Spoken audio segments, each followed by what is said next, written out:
बिस्मिल्लाहिर्रहमानिर्रहीम अल्हम्दुलिल्लाहि रब्बिल आलमीन वस्सलातु वस्सलामु अला सय्यिदिल अंबिया'i वल मुरसलीन अम्मा बाद फ़अऊज़ु बिल्लाहि मिनश शैतानिर रजीम बिस्मिल्लाहिर्रहमानिर्रहीम। सवाल ये पूछा जा रहा है बार बार कि इतिकाफ में बैठने की इजाज़त नहीं हो रही मसाजिद में। कोरोना की वजह से हालात कुछ इस तरह के बन रहे हैं और मसाजिद में इतिकाफ कसरत से बैठने से मना किया जा रहा है। तो क्या ख़वातीन बार बार पूछ रही हैं कि हम अपने बच्चों को घरों में इतिकाफ बिठा दें, जो बड़े हैं, जो बालिग हैं, और कुछ बड़े साथी भी पूछ रहे हैं कि हम क्या घर में इतिकाफ बैठ सकते हैं। देखिए, मस्जिद इतिकाफ के लिए शर्त है। अब देखिए, रमजान के अलावा कोई कहे कि हम जी वो जो रमजान वाला इतिकाफ है क्या हम अब बैठ सकते हैं बगैर रोजा के, तो कतई नहीं बैठ सकते। हाँ, किसी का रमजान का कज़ा इतिकाफ हो तो वो भी रोजे की शर्त के साथ बैठ सकता है, और वो भी मस्जिद में। तो मस्जिद इतिकाफ के लिए शर्त है। मस्जिद अगर नहीं है तो आप इतिकाफ नहीं बैठ सकते, क्योंकि मस्जिद का होना शर्त है। अब अगर मस्जिद है तो फिर भी इतिकाफ सुन्नत मुअक्किदा है, और चंद लोग भी बैठ जाएं तो बाकी गुनाहगार नहीं होते। अब इतिकाफ अगर कोई घर में बैठता है तो उसका वो सुन्नत इतिकाफ नहीं होगा, वो नफली इतिकाफ भी नहीं होगा, क्योंकि मर्द के इतिकाफ के लिए मस्जिद का होना शर्त है, और औरतें जो हैं उनको घर में बैठने की इजाजत होती है। लेकिन उनके लिए भी इतिकाफ में बैठने से पहले जहां इतिकाफ बैठना है उसको घर की मस्जिद बना लें।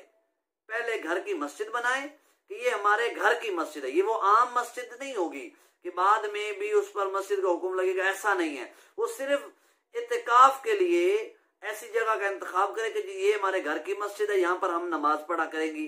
तो इस वजह से उसको घर की मस्जिद बना दिया, अब उसमें वो इतिकाफ बैठ सकती है। ये औरतों के लिए है, मर्द कतान घर में इतिकाफ नहीं बैठ सकते, यानी उनका इतिकाफ नहीं होगा। अब मेरी गुजारिश है कि औरतों को महज दुनिया की चीज ना रखें। बेशक औरत दुनिया की चीज है एक, लेकिन वो इंसान है, बरोज़े क़यामत उसने हिसाब देना है, जन्नत जहन्नम उसका फैसला होगा। तो खुदारा उनसे बिल्कुल साइड पर ना हो, उनका ख्याल करें। सबसे ज्यादा घर में आए तो ख्याल करें कि आप जिस खातून से खाना मंगवा रहे हैं वो या तो आपकी वालदा है, या तो आपकी बेटी है, या आपकी बहन है, या आपकी बीवी है, जिससे आप खाने का मुतालबा कर रहे हैं। क्या आपने कभी ख्याल किया कि उसने फर्ज नमाज भी पढ़ी है कि नहीं पढ़ी? क्या उसको फर्ज नमाज आती है कि नहीं आती? खुदारा इनकी तरफ तवज्जो करें, अपनी खवातीन की तरफ तवज्जो करें। ये रमजान का मौका है।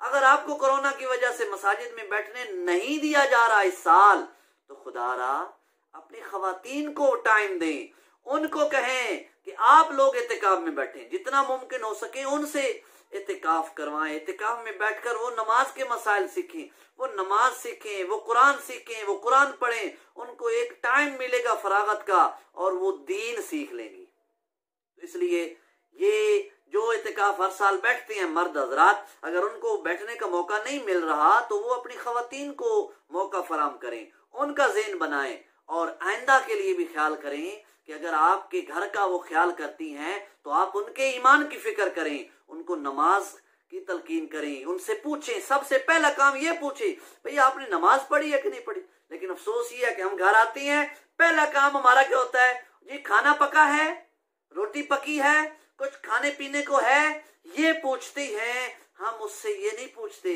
कि आज नमाज पढ़ी है, आपने नमाज पढ़ ली है, चलो पहले नमाज पढ़ो, खाने का इंतजाम बाद में कर लेना।